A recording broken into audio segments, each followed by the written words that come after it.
Olá, pessoas, bem-vindas a mais uma aula Português em 5 minutos com a professora Rosi. E dando continuidade à nossa aula sobre sintaxe, falando sobre sujeito. Hoje falando sobre sujeito composto, já que na semana passada eu já expliquei sobre o simples, tá? Lembrando que sujeito, né, para a gente reconhecer o sujeito, a gente não vai ter que pensar em gente, pessoas, nem animal, mas em uma palavra central. Na semana passada eu comentei que os substantivos costumam ser palavras centrais, tá? Mas eu vou ampliar isso pensando em outras palavras também, que podem substituir o substantivo. Bom, por exemplo, ó, um menino saiu. Ok. Vamos colocar um outro, pensar em outro, ó. Ele saiu. Né? Porque ele quem? Ah, um menino. Ok. Então eu vou usar a palavra ele substituindo um menino. Mais um. Alguém saiu. Olha aí um pronome indefinido, né? Porque de repente eu não conheço esse menino, então alguém. Dentro de um contexto. Quem saiu? Um saiu aí, né? Então um saiu aí. Nesse contexto, zoadinho. Então olha só. O que eu tenho? Nessa oração, um menino, a palavra menino é um núcleo e ele é substantivo. Já nessa outra, que a gente vai perceber inclusive que a informação é a mesma, eu vou colocar ele, pronome pessoal do caso reto. Na de baixo, alguém saiu. Alguém? Que alguém? Um menino, né? Porque tá vendo que eu coloquei um menino? Esse um aqui é indefinido. Então pode ser um menino qualquer. Eu não tenho certeza exato quem foi. Só sei que foi um rapazinho ali. Então eu falo alguém saiu. Outro pronome, substituindo o menino. E olha que interessante, no contexto, perguntando, quantos saíram?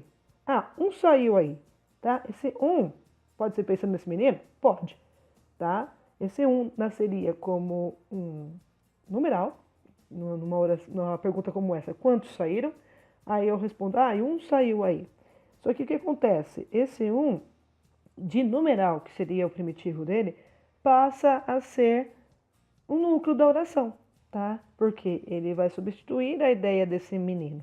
Ou seja, sujeito, gente, pode ser qualquer uma dessas palavras. Tudo depende do contexto, tá? Da magia do contexto. Bom, falando sobre sujeito composto, que a gente vai ter aí 2 ou mais núcleos. Começando pelo mais fácil. Então vai lá. João e André concorreram ao prêmio. Então, beleza, olha só. João e André concorreram ao prêmio. Lembra da pergunta? Sempre respondendo quem. Então, perguntou lá para o verbo, quem concorreu ao prêmio? E aí, imediatamente, ele vai responder, João e André. Quantos núcleos eu tenho? 2 núcleos, porque eu tenho 1, 2 pessoas. No caso aqui, eu estou trabalhando com pessoas. Então, fácil reconhecer que isso aqui é um sujeito composto.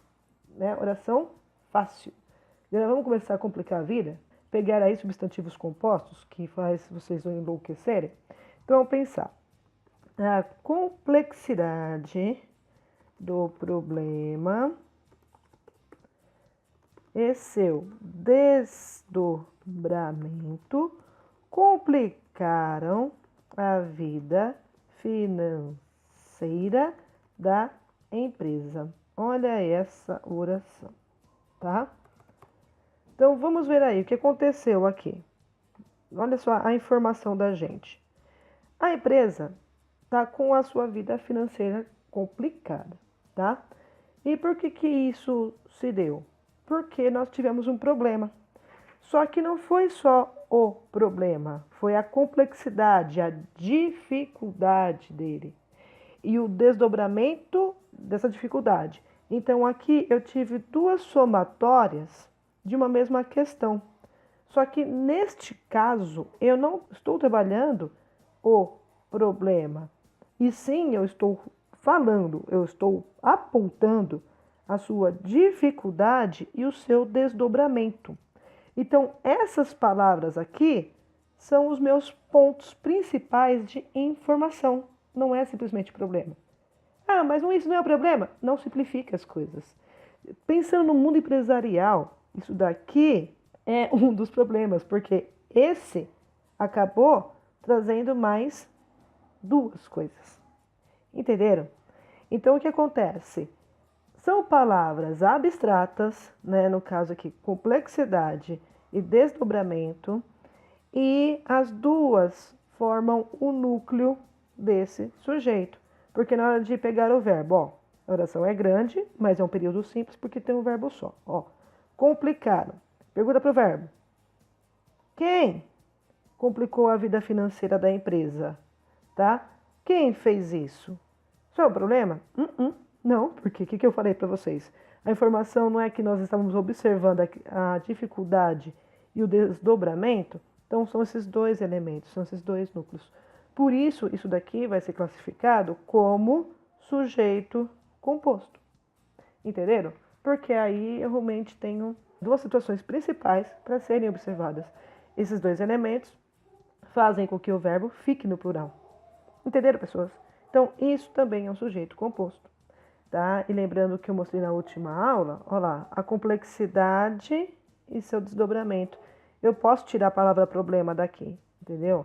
Mas eu aí não vou saber do que ele está falando. Ok. Então, do problema vai ser apenas uma complementação. Eu chamo esse do problema aqui de adjunto adnominal. E ele é um genitivo, é a posse, né? De quem é a complexidade, né, do problema.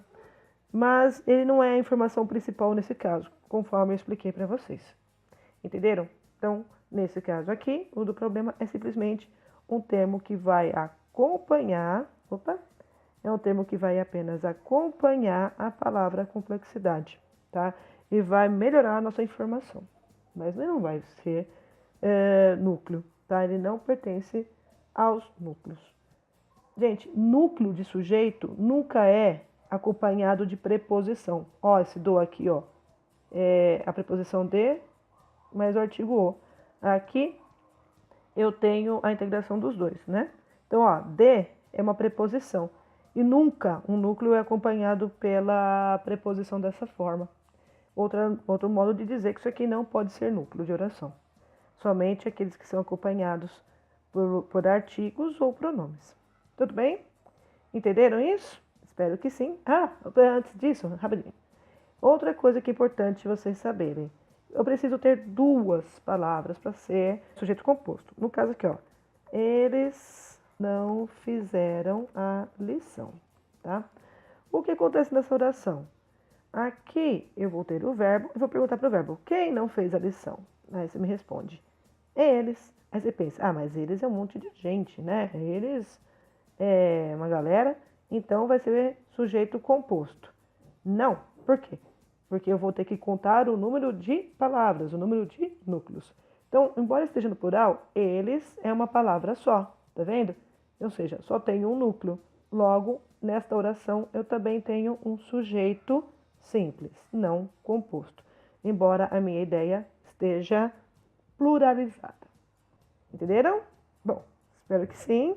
A gente se vê na próxima aula. Até mais!